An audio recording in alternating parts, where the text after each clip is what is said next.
Christopher is the co-founder of 3LM, the UK and Ireland hub for the Savory Institute.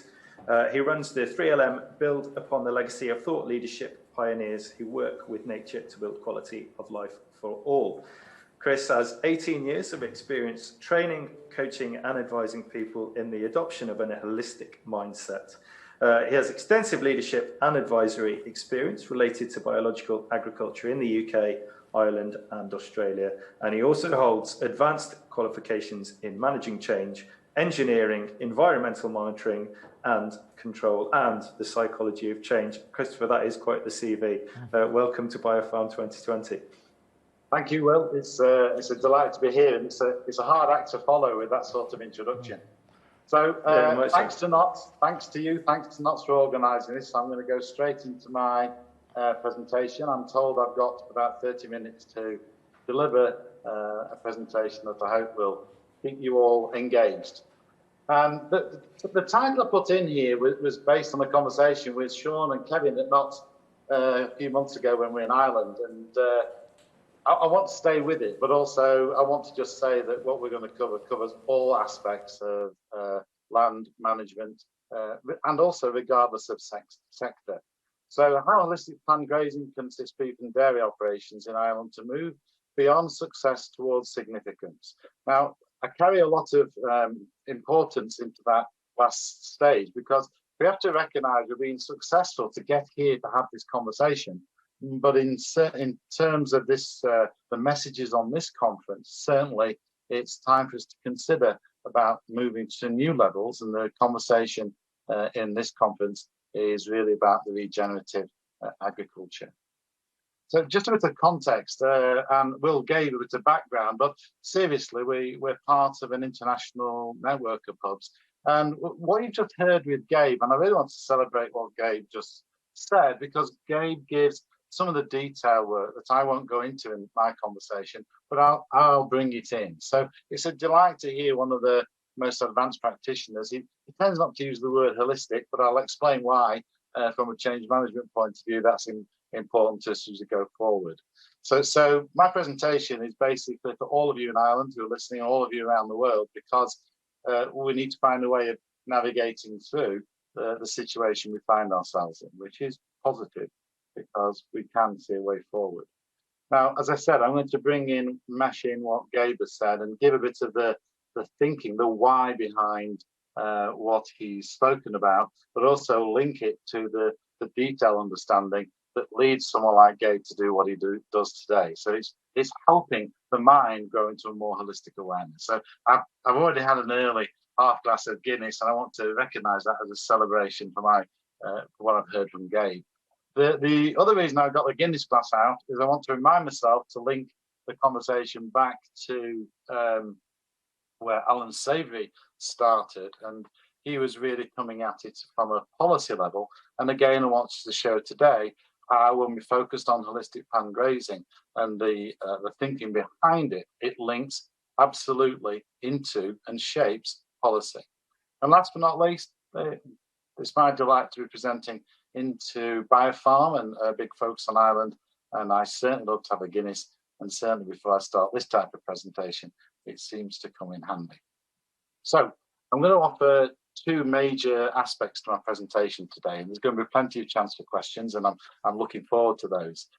But I want to spend a bit of time on this topic of what is holistic management.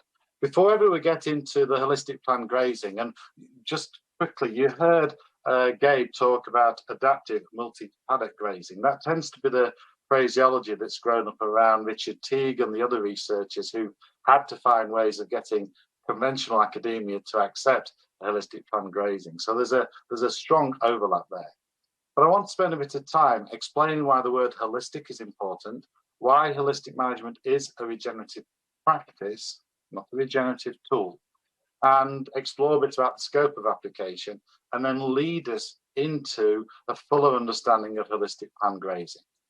We're often asked, can we not go straight to the planned grazing? No, there's things to be aware of, and as Gabe said, there's two things I'll bring forward from Gabe. One, it's the mindset change, but also the ability to observe. Those two become essential to deliver successful holistic pan grazing. And then I want to spend a bit of time focused on the future, the what if, because I want to focus on what you can expect. And certainly quality of life is part of the conversation as we go into today's conversation. And I want to look at social, economic and ecological outcomes, all weighted together to mesh together a capability for agriculture in Ireland and around the world to be future-proof. And I want to focus on you as a farmer, your family, your country, and ultimately the contribution you make to the continued viability of this planet. Now, I wouldn't be sat here unless I was confident with the material that I'm focused on. And I came across Alan Savory's work, but I didn't know it was his, back in 2001 when I was starting to study the 30-year drought in Australia. It broke in 2010. And what I was observing was the difference that made the difference was how the farmers who were recovering from that process and how they worked with us, how they really started to outperform against the current paradigm. And I just need to let you know that probably is a case study of where conventional agriculture fell over, not because it was short of water, but because of the decisions that were being taken. It's the best case study I believe you'll find. So what is holistic management? It's a creativity releasing decision-making and planning process. That's as simple as I can describe it to you today. But it's on the other side of that struggle of trying to work out what it means, there's a freedom and a creativity doing exactly what Gabe has spoken about today, is making sure that your decisions are aligned with how life works and making sure that you test every decision, not just the selection of the particular crop, but also the selection of the animals, the selection of the machinery, and so on and so forth. Every decision you take in the land management of land and livestock is basically the domain of holistic management. Now you'll see Alan started to document this back in 1988, and then the second edition of the textbook was 1998, and the third edition, which I invite you all to read, basically is December 2016. What's also important to realise, just as Gabe would say, that things are changing and moving on. Holistic management is growing and maturing with a greater appreciation of how to educate and implement on the very large scale. So the holistic management framework is the way in which holistic management stimulates the individual to think differently about things they see every day. And it also carries a very important premise in that you'll see there where the green box is on this slide, it focuses on the primary ecosystem processes. Community dynamics, so that's the biodiversity that Gabe was talking about. How effective is your water cycle? How effective is your mineral cycle? And how are you utilizing energy flow? And that's predominantly about how you're using solar energy. So hopefully you can start to see how through some of Gabe's prioritization and principles, the focus on these ecosystem processes was speaking through his presentation. Now, the greatest strength, as it says in this box here, which is important for us to capture, is that we have to serve our own interests when we're managing a particular piece of land or a particular situation. And it works best when we account for the environmental as well as the social and economic consequences of our action. Another way to think about this, and I found it was very interesting last night as I was just putting the finishing touches to my slides, an item came up from the Irish Times that said Ireland has the third highest quality of life in the world. And I quickly looked into the report, and it doesn't look at the ecosystem processes. Perhaps that's an opportunity for Ireland, certainly in the UK and Brexit. That's one area we're pushing for. But holistic management is a practice that focuses on the ecological, social, and economic viability of a basic requirement for an enduring quality of life. Now, pause for a moment. I'm not just talking about our children or your children's children. I'm talking about the endurance of this planet to sustain life, including human. So basically, we can work out why we're here in the first place, probably. But fundamentally, this is planning ahead over many thousands, if not millions of years, knowing that the principles of nature change slowly and have not changed in very large scale over many millions of years. So this word holistic.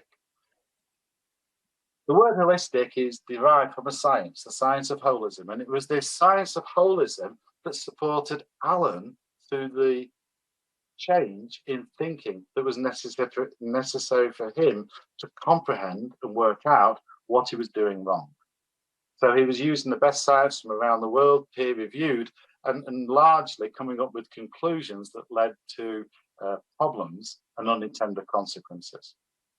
But it wasn't until Alan moved to the States and started to train holistic management in the States, when he was training thousands of individuals from the government agencies in the US, and he was being asked hard questions, just like you're asking the panelists hard questions on this conference here, and he really couldn't explain or answer the questions about holism. And then he began to realize that he needed something to help him through the transition from knowing that what he was doing was wrong to actually moving towards a place of being approximately right. And he realized that the holistic worldview that was documented in the work by Jon Smuts differed from everything prior. Now, from my background and my expertise, we knew about these changes in worldview, and I went out looking for methods that met this change in worldview. If any theory or any science is correct, we should be able to go out and prove it for ourselves. And that's how I came into this work, and because I was teaching and providing large-scale change management advice in this particular domain.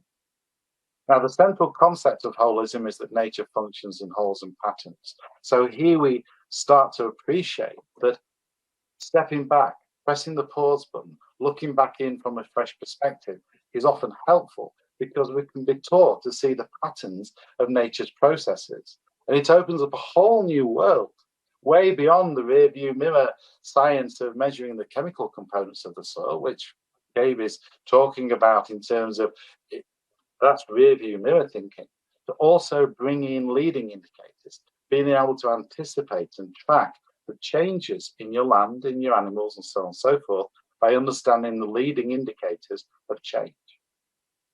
I'll explain the implications of that as we go forward. Now, one of the big changes in the human mind as we move forward with the complexity that's occurring on the planet is we're starting to think about processes. We're leaving behind our Newtonian, reductionist, atomistic view of the world to realize there's a process and a flow. And it's important here just to differentiate between that in our lives that is complicated and that's complex. So this train on the left, if the electricity supply to that train is disconnected, the train stops. It doesn't go until the electricity supply is recovered. Whereas we are all on this call, on this conference, dealing with natural processes, learning how to work with the principles of these natural processes, but understanding fundamentally, when we look back in holistically at a discrete farm or a discrete country, we're working and becoming the stewards and guardians of natural processes where nature can self-organize. If this herd of cattle runs into difficulty, they will just adapt and morph and carry on. If you catch a cold, your immune system comes in and helps you navigate through it. So there's many conversations around how natural processes and our immunity can guide us through, especially in this domain of COVID. But COVID is a complex process that we're struggling to handle using conventional thinking. Now, Alan would say it's important to realize that on the left, the science is the science of success, fail. On the right, that science doesn't exist anymore. Because if we understand the dynamics of natural processes, we can navigate and pick up the early signs of any deviation from what we expect and make sure we don't run into the unintended consequences. So as the quote below at the bottom of the slide suggests, that this is the domain of being approximately right, based upon the appreciation and the humility that nature is complex. But as Gabe was rightly saying, being absolutely certain this will work and take us forward because we're working with the principles of how all life works. Now, what makes this conversation and holistic management a regenerative practice? And I'm spelling it with a C. because a practice is that discipline that draws from a firm scientific base and takes you right the way through to practical application and the ability to measure your outcomes. And I'm never really happy with the definitions about regenerative, so I've made one up here for today, which is kind of bubbling along, and every presentation I do, I just tweak it slightly, but there wasn't much tweaking for today. So what I'm suggesting is that the regenerative practice we're all aspiring to in this conversation, where we've each got a different piece of the jigsaw puzzle, is the inspired and reliable release of human creativity to manage resources in a manner that always seeks to enhance ecological, social, and cultural outcomes. Our ecology is indivisible from our cultural, social aspirations.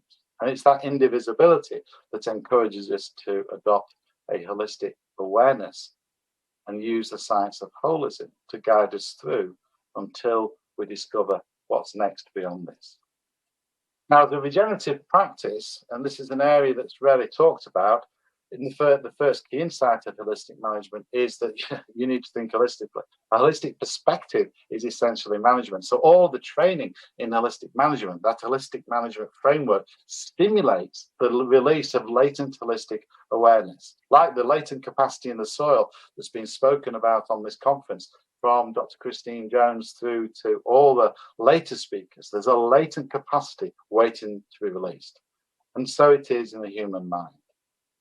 And one of the ways in which we release that capacity is to work with the first principle of holistic management. It's the only management framework that basically is focused on the nurturance of the 4 ecosystem processes. Now, that doesn't exclude the awareness around economic and social outcomes, but if we get the first principles right, everything else holds true because we are part of nature. And so basically all life functions out of its core set of principles. So in holistic management, the green box I highlighted on the holistic management framework highlights these 4 windows we have into the whole ecosystem that defines Earth's biosphere and so on and so forth. And it breaks down into 4 ecosystem processes. And water cycle, we've heard in the conversation previously, mineral cycle, community dynamics. Now, that's not just biodiversity. It's how these species interact to create a functional response, which is synergistic in a given context. It's also the other window into the whole is through solar energy flow. So the implications of this are that if you adopt these principles and this understanding, you can go anywhere on the planet. You can operate in any location. And when you adhere to these processes, you are plugging and playing into Earth's ecosystem and contributing in your own unique way to the continued and recovered viability of this planet. Now, when we look at these ecosystem processes, it means then we can start to look back in, alter our perspective of how we consider a particular agroecological region. This is the language that's used through the European mapping of these agroecological regions. Because in holistic management, we know that if you take a particular method out of an area coloured blue on this map and you take it to an area that's coloured brown on this map, you would probably accelerate and create desertification, and vice versa. Well, you're certainly in our green and fertile lands of Ireland and the UK, you wouldn't get the response that you expect. So ecological regions are the perspective we bring to this. So from the earliest parts of understanding holistic management, you're growing into an appreciation of how to read these patterns and understand the implications of it, because each location has its own unique climate, geology, landform, communities of plants and creatures. So this is where when we get through to the outcome verification that I'll talk about later, especially in dairy and in beef farming, you start here by looking back in from this perspective.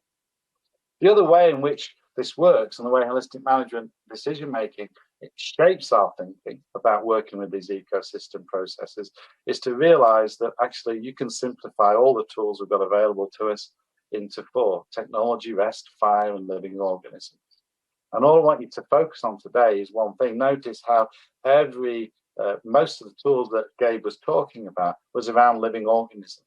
The plants, the microbiology, the animals, the distinction between different dung patterns, or the dung live in the field, or the manure or slurry out of the storage areas on a conventional or conventional farming system.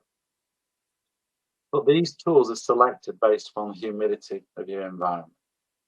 A tool that works well in Ireland would not be generalizable into many other parts of the planet. And this is why we can start to understand that particular tools lead to different responses. And this is also how you can start to really build the ecosystem process function to release the latent capacity of the land. And it's quite a joyful process when that happens, because things can happen very quickly. And notice off to the left on this slide that human creativity is being utilized, and the money and labor that we have access to in society provide us with the ability to discern and utilize these tools with some wisdom. Understanding these ecosystem processes and the significance of humidity also means you can choose case studies that are associated with your particular climatic conditions. So you're much more discerning in your selection. And this farm, this Dharma Lee Dairy, is one of the case studies that we at 3LM documented, because it's a big job to document some of these case studies, and there aren't many out there. And this is one we came across that is very relevant for the eco regions in which we operate here in the UK and the Irish Republic.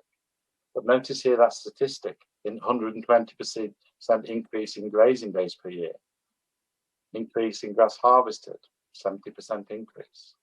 So when we get it right, we can pass solar energy on through to delighted customers if we understand how solar energy, water, minerals, and living organisms all collude together to create life.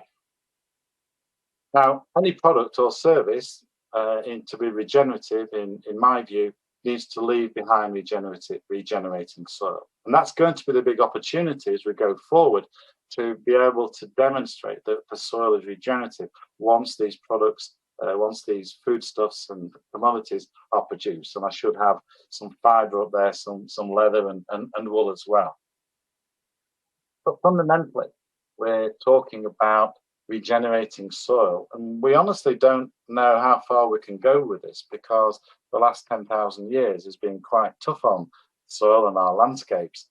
And Alan Savey would be the first to say, certainly we can see an immediate doubling of grass productivity in most areas we go to, but we really don't know what's possible. So it becomes an adventure.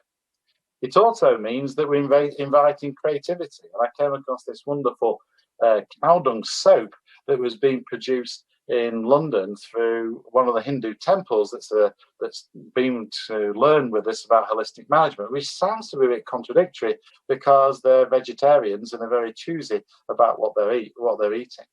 But what I'm highlighting is there is no limit to human creativity, and how we can bring out new products and services that allow us to move forward with confidence.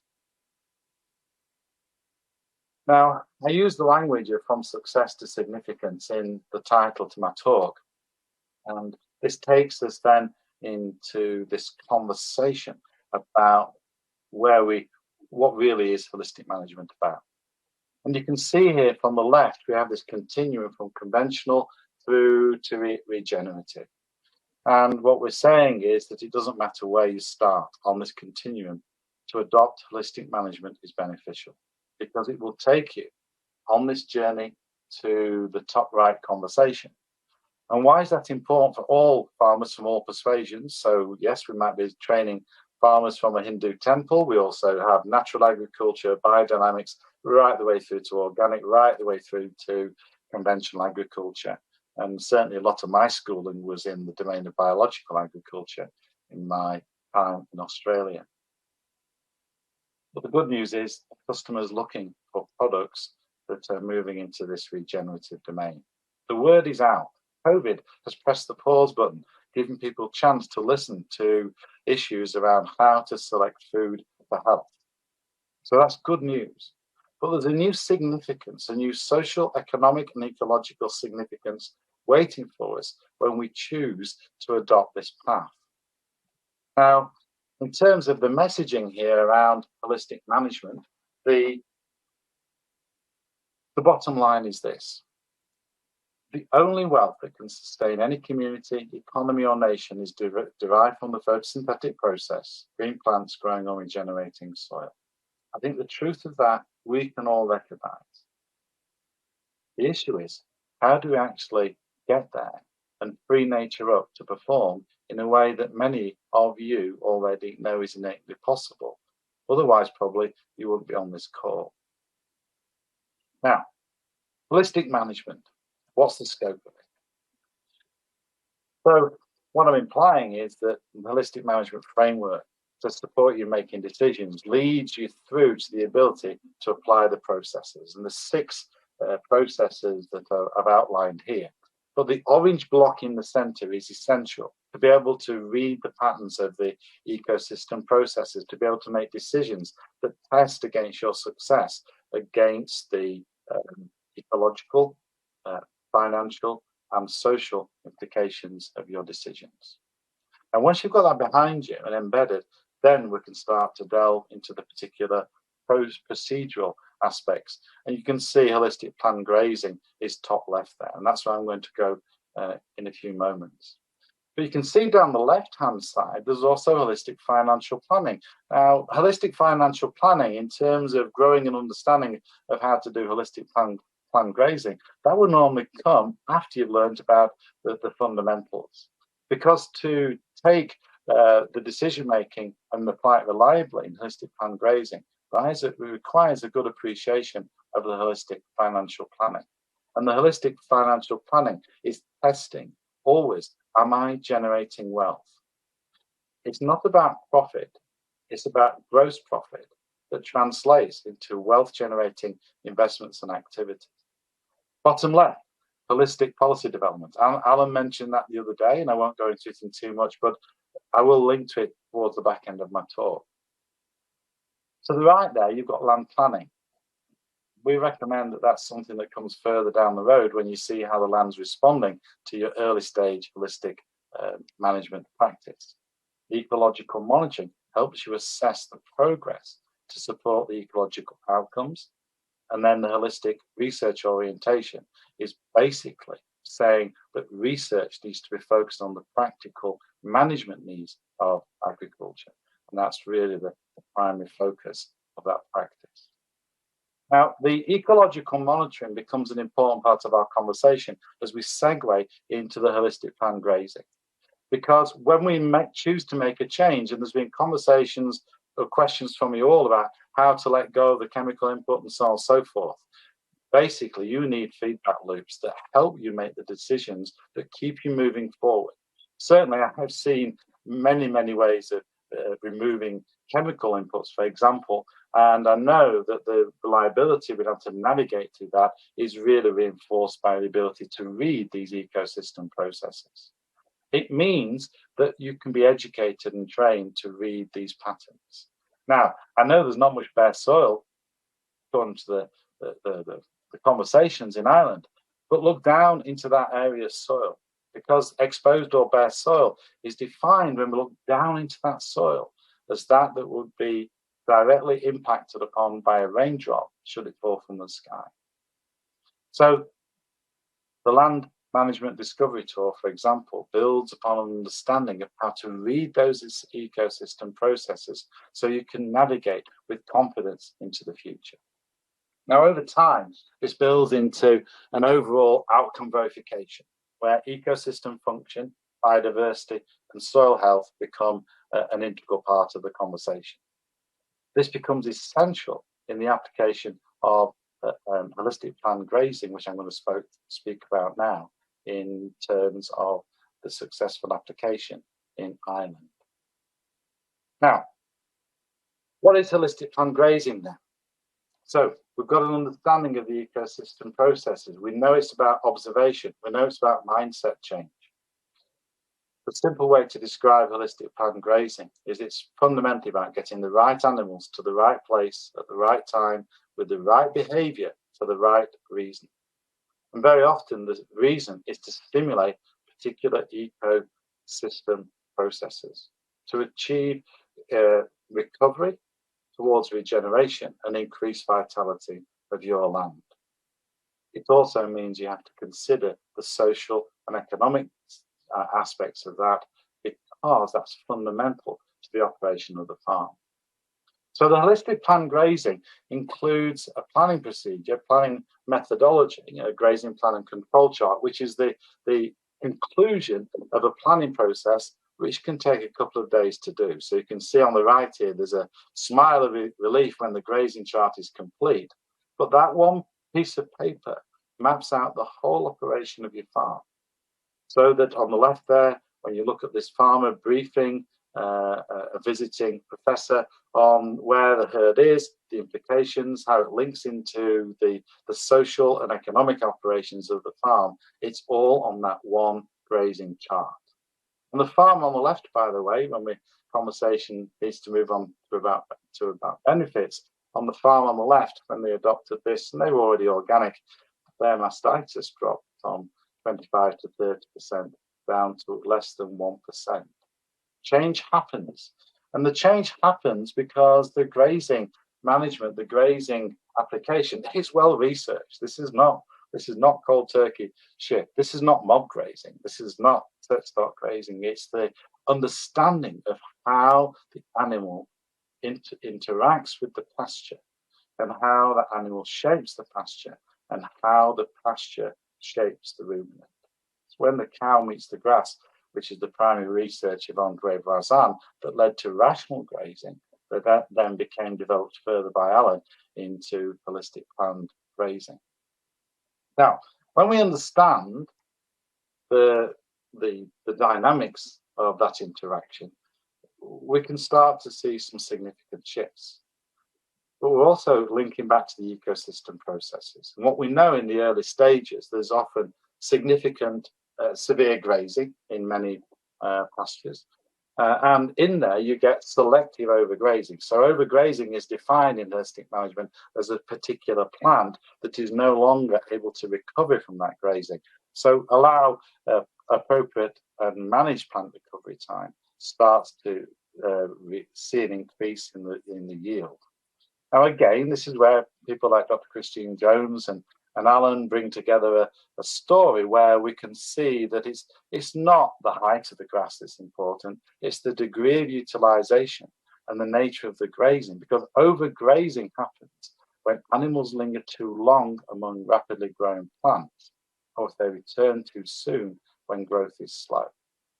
Also, bringing Christine Jones's knowledge that if you overgraze, for example, severely graze and use more than 70% of the available leaf form, about 80% of the roots stop growing for about 17 days. And you can go and prove this for yourself. I've proved it many, many times on many farms. But what you're trying to avoid is that 90% usage where the plant is revisited within those 17 days. And that then leads to that plant dying off, that then leads to significant changes. And you normally see it with the eruption of forbs and other plants that fill the void. But that's not the end of the story, because when the overgrazing is recovered, you can boost grass productivity and land productivity, the ecosystem process productivity, by moving to alter the grazing to remove the overresting of plants. That's when you're managing stock density. That's when you're managing the behavior of the animals. And you can go further. You can go further still, because what you can find is on areas that struggle for grass seasonally at the moment, you can actually manage these three stages and actually increase the stocking rate way beyond anything that you've experienced before. And that's an area that we want to explore and move forward with, certainly with some pace in Ireland. But it's not the cow, it's the how. What can you expect when you practice holistic management? Three key words here: quality of life, inspiring purpose, and enjoying resource base. And the enjoying resource base is the one that I just want to focus on, because this is about developing new relationships with all those with whom you rely upon to engage your farming practice. Loyalty, respect, gratitude, and support from customers and citizens. Broader social implications. The land base, you can only continue to produce wealth on your farm if those ecosystem processes are functioning effectively. And also linking back to what Alan was describing, the regulatory, economic, and other support systems that work with you. This invites you to choose to act up and offer this stewardship and the knowledge of what you learn back into the governance framework, so that policy can change and adapt to meet the problems of tomorrow rather than to fix problems of the past. Quality of life really is about experiencing and living fully the life that I know many of you aspire to. Health, well-being, wellness, and effective work in families and businesses. Holistic management is a superb framework to help families navigate the transition from the way things were to the way things are becoming. And that's one of the main uses of this framework. And in my view, it's leading to freedom. Because in this move from success towards significance, the rewards are significant. So quality of life is there on this list. But it also means that the problems of today melt into the past because you have longevity of green, a longer growing season, drought resilience, flood resilience, longer grazing season, year-round grazing.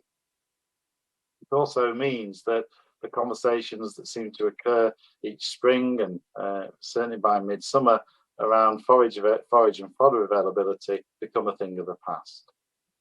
Mastitis, easy. Significant reduction. Now, that's a big issue for Ireland. It's one area that I really want to focus on. As a vital sign of the health of the farm, the mastitis levels is a good indicator. And I do believe we're moving towards a new identity in this regenerative domain, towards disease-free herds. That's certainly an area that holistic management is able to support and has been achieved by various practitioners. Now, we're talking about profitability and economic viability. A significant reduction in input costs normally is associated with the changing in the decisions and the appreciation of how these tools impact the ecosystem processes. Wealth generating planning is an important part of this. And remember the customer. The demand for quality products needs to be met. And that's certainly going to be significant in this domain, because it's going to be demand-led change we're responding to. Can we meet up? Can we keep pace with the growth and rate and quality of demand for food as we go forward, with the quality that's required? Now, looking ahead, I'm not suggesting that it's going to be an easy ride. And I do believe that holistic management is one of the few, I would say, only management framework I've found that can help us handle complexity in the scale that it's going to be landing upon us. Everything is going to be changing. And this article by James Habib and Tony Sieber is important for us to grasp. We're on the cusp of the fastest, deepest, most consequential transformation of human civilization in history. The transformation every bit as significant as the move from foraging to the creation of the first cities and agriculture 10,000 years ago. Now, a lot of this is being enabled and driven by technology, but it's technology that enables us to accelerate the enhancement of the ecosystem processes and support a transition of recovery to get us to regenerative status. So this is not then another industrial revolution, but a far more fundamental shift. It's a shift that will require a significance in the way we operate. And the argument that's emerging is this is a third age of humankind, an age of freedom. So in terms of holistic planned grazing that builds upon the decision-making framework of holistic management, we've got a choice. We can move forward with confidence, working with the principles of nature, or we can complain about the weather, we can complain about the rain and so on and so forth, or we can count the days until the next payment comes in. Well, my recommendation is that we don't count the days as we go forward. My recommendation to you is that we make every day count, because every day is going to count as we move forward, as we choose to work together to move beyond the recovery towards a full regeneration of our ecosystem processes and enjoy the wealth and the abundance that's a consequence of that. So thank you for taking time to listen to me, and I hope I've not run over too much, and I'm hoping that I'm actually on time according to my schedule. So over to you, Will. Thank you. Absolutely fantastic. I'm going to look at where I can get all that cow down for afterwards. Really encouraging to hear you talk about quality of life there. I found, and lots of my peers and friends do, and we talk a lot about how we can find a better work-life balance in farming. I think it's something that this generation of farmers are focusing on. So I think people will be encouraged to hear about that. Is that something that you get asked a lot about by farmers? Yeah, I mean, it's the question we're asked, but what they learn to do is that it's down to the decisions they take and the choices they make. And certainly many of the young farmers that we're working with, they put their priority on their family, but to get there, they know the farming operation needs to be stable. And so that they wouldn't call it work-life balance. They'd say, this is our context, this is our holistic context, and this is important for our quality of life. And that tends to be agreed by every member of the family. So it's not just in isolation. And we work with lots of family teams where, we can have 3 or 4 generations coming together to agree the quality of life that they want to aspire to whilst they go around their day-to-day activities. And if holidays are part of that, so be it. There's one thing I didn't mention on the grazing chart. Your holiday plans go on the grazing chart. It's that one piece of paper that covers all activities. The funniest one I've ever had was a farmer in Germany who works with us, who puts her ballet class on the grazing chart to make sure her husband knows when she's not going to be around. That's brilliant. We've got loads of questions coming in. Live, sorry, Sean, did you want to come in? No, you're fine. You're fine. Okay, loads of questions coming in for you, Chris. We've got one from Nick Bardsley here. Is holistic management going to be a hard sell compared to starting with a regenerative technique as a way in? Well, I think they're distinctly different. So holistic management is really the thought framework that leads to the use of regenerative tools, and therefore we're talking about the development of a regenerative practice. We started this we launched the hub in the UK back in 2016. It took 18 months for us to do the application and do the organising for it. And we've seen a steady increase. But in terms of the hard sell comes when people can't differentiate between the skills of the holistically informed practitioner and those who just copy a method. Because when you copy a method, you're doing it prior to learning some of the observation skills and allowing yourself to grow into a new appreciation of how nature functions. So it's not an easy sell, but what we're noticing now, since COVID, it's going through the roof. So our biggest question now is how to keep up with the demand. Okay. A question from Mark. People talk about holistic or mob grazing. Are they the same thing, or is mob grazing a journey to holistic management? So mob grazing is not holistic plant grazing. It's something that's a subset of it. It's something that's become popularized.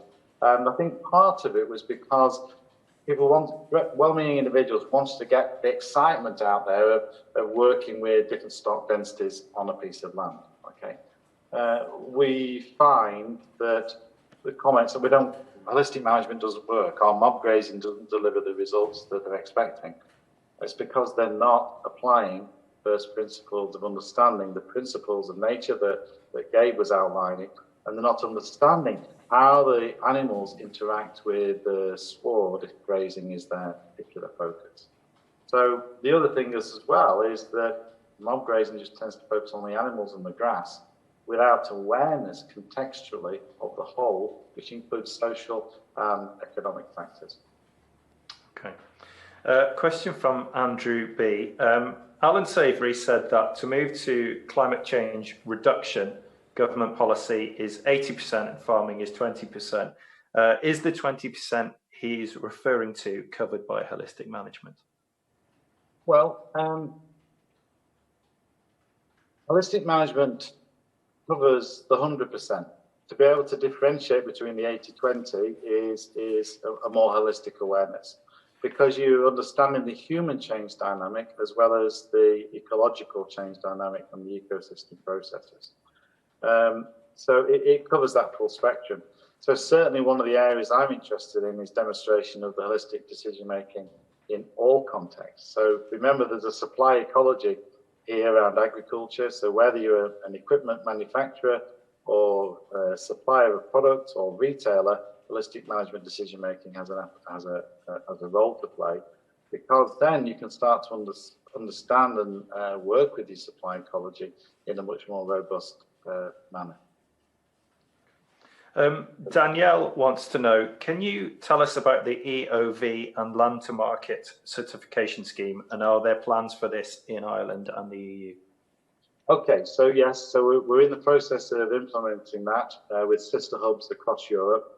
The EOV is ecological outcome verification, and that basically is focused on the ecological outcomes from the operation.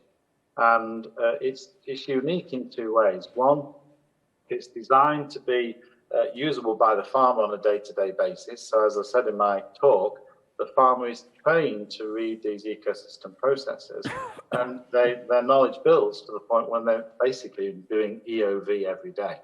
Okay, so they're able to assess the impact after each grazing on the ecosystem processes that they're working with, or after every ploughing, or after every cutting. So they're trained to see that. And the EOV has two forms of indication: lagging indicators, because we have to have one foot in a more conventional world, so the carbon monitoring and so on and so forth. We know that's unreliable, but some suppliers need to know that, right the way through to the biological health. The leading indicator side, which is the main indicator, leads to a single index for a farm. It's called the Ecological Health Index. And that's based on an assessment using a scorecard that assesses 15 attributes that describe the health and the vitality of the 4 ecosystem processes. So that's your key to regenerative capability, to plan ahead to keep growing and nurturing the land into a more regenerative status. And that's a baseline, goes in year one, which covers both sets of parameters, and then the intervening 4 years before the next baseline is really the ecological health index monitoring. And we find that one of the best ways to facilitate and coach ourselves as well as the farmer into understanding what's possible for a piece of land. Every piece of land we go onto is unique. The process is available now in Europe. We are implementing it in Ireland, certainly with the support of Sean and Notts. We've been doing the demonstration farms this last year. We've actually worked on 3, and there's plans now to implement and set up a broader scale activity in Ireland. And that's one of the outcomes I didn't really mention about, but I probably should have done, in that there's immense opportunities for youngsters, of many people on this audience here, to develop new careers in this domain. And that's really one of the tasks that we have, is to put in place the education frameworks from primary school through to university education, to make sure that education is available more generally. Okay. Anonymous question here. At a practical level, what would a well-run, holistically managed Irish dairy farm look like? I'm thinking in terms of stocking rates. It's quite a broad question, but thinking in terms of stocking rates and things like that. The only way I can answer that is because there's so many variables, okay? And as Gabriel said, I'm going to say the same. Every farm is unique, okay? You can take generalized rules, but you really don't know what's possible. The way that I would answer it is that a well-run dairy farm if I'm using the ecological health index, and the range goes from minus 130 to plus 120 in terms of the ecological health index, a well-run dairy farm would be between 40 to 60 to start to get it into regenerative, and we don't have a label yet for what lies beyond the 60. Okay, so that's where it would sit. What we tend to find is that when we go to, it depends on the form of practice. So if the question asker could type into chat what the nature of his current operation is, that might help. And if you could give me the level of his mastitis levels, I could say whatever your mastitis level is over 25%, you'd be down to less than 1% within the first 12 to 18 months. That's okay. the pace and scale of change that's possible. Okay. But you have to be committed, and you have to be making sure that you stay with the learning process. Okay. Sean, are we okay for time? We all right? Yeah, we are. Questions? I have a few questions before you finish as well, but you continue.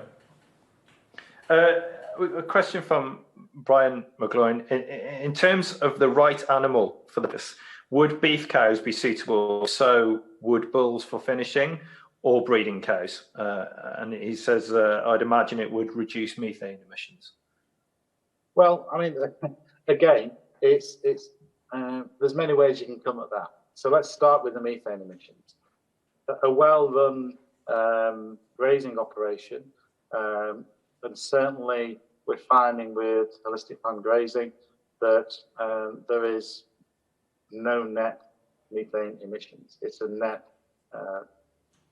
zero. Okay, so if you're in a feedlot, yeah, we've got methane emissions. But if you have the operation on the grassland, and one of the things that I'd like to add to the conversation that I've not heard so far over the last couple of days is we're talking about a mature biodiverse sward, minimum of 14 years maturity, you start to really get significant results in this domain. So nature will look after those processes. I'll leave it there. Sean, do you want to come in with your questions? Yeah, I want to take you back to, I suppose, Alan Savory and what an EOV is. If we look to government policy is going to impact so much on Irish agriculture in particular, and EU policy. And a lot of this, all EU direct payments, or whatever you want to call it, they all love to measure things, and often we give out about how their tools are measurement. In Gabe's talk, he's suggesting stay away from carbon credits at the moment because the technology has to be made more available, or has to become more available to make it more useful, and we don't want to be given away. We don't want to be given away something that we're doing all the work for. But EOV goes beyond that, doesn't it? It measures ecosystem services, so it's a broader range. Is that a fair comment? It is. It goes to ecosystem processes, which is measuring really the vitality of a given piece of land. So it goes way beyond the conventional. But I want to say something about the transition, because we're certainly not having any difficulty in getting investment groups to suggest that EOV and the Ecological Health Index is the primary indicator. When they've gone through the training and the grow to understand what we're doing, they can see with relief the relevance of it. Their challenge is they've got to get from the way the world is to where they're going to. So I wouldn't go cold turkey on carbon. What I would say is that there's going to be lots of experiments, and I would say finite experiments over 5 to 8 years will be something for the farmer to get involved with, because they'll be able to influence through their practice the long-term outcomes of what is traded and what is valued. Because we've got to build the models that can build up the validity of a single indicator. Now, as an operator, when we're in the field, we can see and we can reveal the reliability of the EHI. It's clear and it's remarkable. I've been doing this now for the last 4 years as part of the implementation in the UK and Ireland. I could spend the rest of my life doing this because I'm learning so much and watching farmers go from despair to a dance as they discover the importance of it. But I do know that we have to manage the transition. So I wouldn't say do not get involved. I'd say choose the approach that takes you forward step by step, where you can influence through the utilisation of the Ecological Health Index, the final outcome, and the trust and respect in this proxy of the EHI, which means that most of the conventional metrics will not be needed anymore. There are also new methods coming out, which are going to be far more reliable than the current methods. And within the next 2 to 3 years, they'll be out there, but they also need calibrating. So we need data to calibrate and build confidence that a single indicator can be used with trust and respect as we go forward. It also means, Sean, that we're learning how to develop a new science. It's a science that becomes aware of nature's processes. And that means that most of the conversations, most of the presenters you have on your conference are part of that journey. The practitioner that goes away and practices regenerative methods, perhaps adopts holistic management as their preferred method, are all part of this big experiment that will lead to, with confidence, if we work with nature's processes, a radically different understanding of agriculture than we have today. Okay, but I suppose what my question is more so is, if I'm an EU diplomat or a EU policy maker, whether it's in the Department of Agriculture in Ireland or the UK that are watching today, and they're looking for something to hang a future CAP programme on that will give you, that will be able to measure biodiversity, will be able to measure carbon sequestration, will be able to measure soil organic matter from we'll say, water infiltration or water remediation of flood remediation. We'll talk, John Garrity will talk about that on Friday. But could EOV be that tool? Could we already have that in our toolbox, that this could be a system of biological indicators that could measure that would meet funding targets or direct payment targets? Yeah, EOV provides that ability to cover that full spectrum of what you described. What it also does, it helps the policymakers grow with you, the regenerative practitioner, the regenerative movement, because it helps them grow into a new level of understanding. Now, does Gabe accept any subsidies or whatever? I don't think he does. So I think we've got to question as we go forward. Remember that we're talking about ecological, economic, and social benefit from this work. And certainly the holistic financial planning reveals a radically different way of working with farm finances. A conventional business model does not really support agriculture. So we have to train accountants and others to actually grow with us, because at the moment, whether it's taxation or whether it's conventional accounting or whether it's holistic financial planning, unless we get consistent understanding across the three, there's going to be some tension. And we're already seeing success with that. If you can work with the investment community, and I've worked a lot with the investment community, when they come and tell us that in their mind, EHI and holistic management is the Rolls-Royce standard they want to work with, and these are not insubstantial investment groups, that is telling us that they're already picking up this trend, and our challenge is to help them grow even further and support some of the transitions that we know will be needed to be supported financially. Okay, but I suppose focusing again on that is what Gabe said. In my mind, this isn't a subsidy. This is another income stream for a farmer that's creating that opportunity for himself by creating these services. I agree. Yeah, I agree. Yeah. But over the next 10 years, everything's going to be up for grabs. Okay, so what I'm saying is that these services to uplift your ecosystem processes and be able to link it through to human health, that's the next hurdle, is going to be the main way in which society chooses to fund and resource some of these transitions. The faster we can get there, the better it is, because it's not just about the biodiversity in the field. Partly our susceptibility to virus and other large-scale issues, of which there are many, asthma, cancer, dementia, are all a consequence of the fundamental breakdown in the nutrient cycle in our society, which is a fundamental ecosystem process issue, which starts with the decline of our soils. Great. Okay, thanks very much. Back to you, Will. It's just one question I have for you. How do we get through to farmers who, I think the average age of the farmer in the UK is 59, 60. I'm going to guess it's the same in Ireland. And over the world, the age is rising in farming. Now, a lot of us on this call today are here because we're looking to do something different. But a lot of farmers they won't be aware of this. And I'm thinking of some of my neighbours, they won't be aware of any of this because a lot of them work on their own and they're head down focusing on their own business and the day-to-day stuff. So how are we going to get some of this across to them? How are we going to make them aware of it and the changes that are coming? Well, for anyone who's listening to this conversation, it starts with you having a conversation. And the other thing is, it's my 63rd birthday today.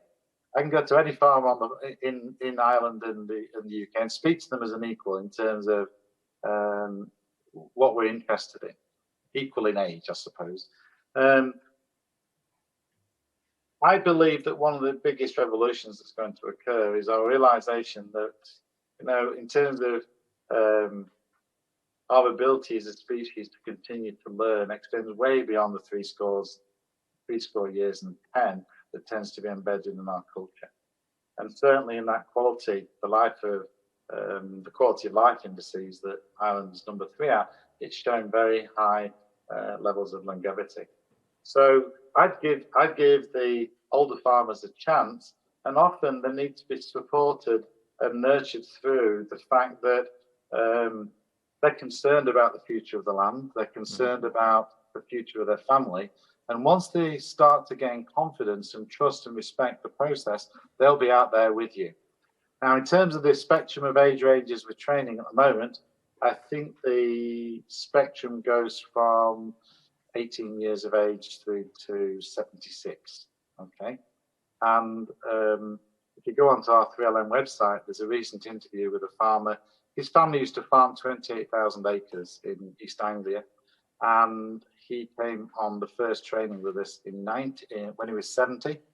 And he said, wow, I feel like my farming career is just starting. So get your older farmers, your friends and relatives to look at videos of farmers that have discovered a whole new quality of life. And they know that they're not going to be concerned about their health, their family's health, or their customers' health, because this is a regenerative practice, which is about quality of life. Fantastic. And happy birthday, by the way. Thank you for talking to us on your birthday. Very much appreciated. I normally keep it quiet. Sean, have you got any more questions there? No, I'm good now, and we're 10 minutes over time anyway. Thanks very much. Chris, thank you so much again. And that was a fascinating talk. And if anyone's got any questions that you haven't answered or haven't had time to get in, just I'm sure they can find you. Please reach out. Thank you.